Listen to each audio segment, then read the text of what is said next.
Mga kabanat, ako'y dudang-duda kung bakit nag-iingay, tumatahol itong si Dick Gordon.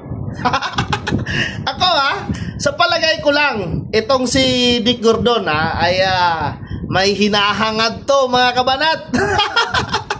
Ano kaya ang posisyon ang hinahangad to? Kasi pag walang hinahangad to, mga kabanat, no? Hindi ito mag-iingay, no? Wala na, tapos ng karera mo, Dick Gordon, tapos ngayon nag-iingay ka pa, di ba? Alam na namin yan, Kasi ng mga ganyang estilo, ganyang mga panirada, no? May hinahangad yan. So, mga kabanat, abang-abang lang po tayo, no? Kasi ako, duda ko lang talaga, Mga ganitong walang pinagkaiba to ni Is Barbers. Alam nyo si Is Barbers. Yung kay Is Barbers, no? Ay nag-iingay siya. Bakit? Nagpasipsip siya masyado sa administrasyon. Tinitira niya yung mga Duterte at dinidipinsahan niya yung diehard masyado siya dun sa kabila. Dahil yun nga, may ghost project pala. Ito naman si Dick Gordon, sa palagay ko, mga kabanat, no? Malaking posisyon ang hinahangan nito. Sa akin lang naman, iwan ko sa inyo. Pero kung kayo ang tanungin ko, bakit itong Dick Gordon na to, no?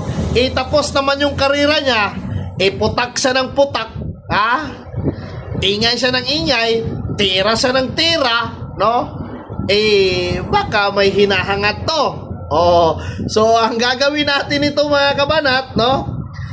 Abang lang tayo kung anong posisyon nga ibibigay sa kanya, no? Kung anong posisyon talaga, kasi yun ang palagay ko. Kasi hindi naman to mag-iingay pag walang hinahangad, di ba?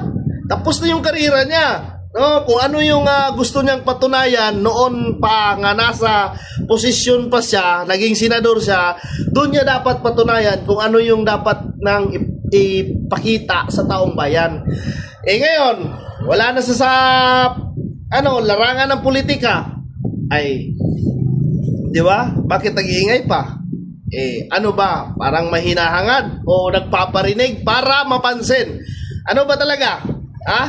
Kayong tatanungin ko, mga kabanat, bakit kaya nag-iingay itong si Dick Gordon? May hinahangad o nagpapansin o nagtatrabaho, nagsimula nang magtrabaho? Di ba? Sa akin lang naman yon.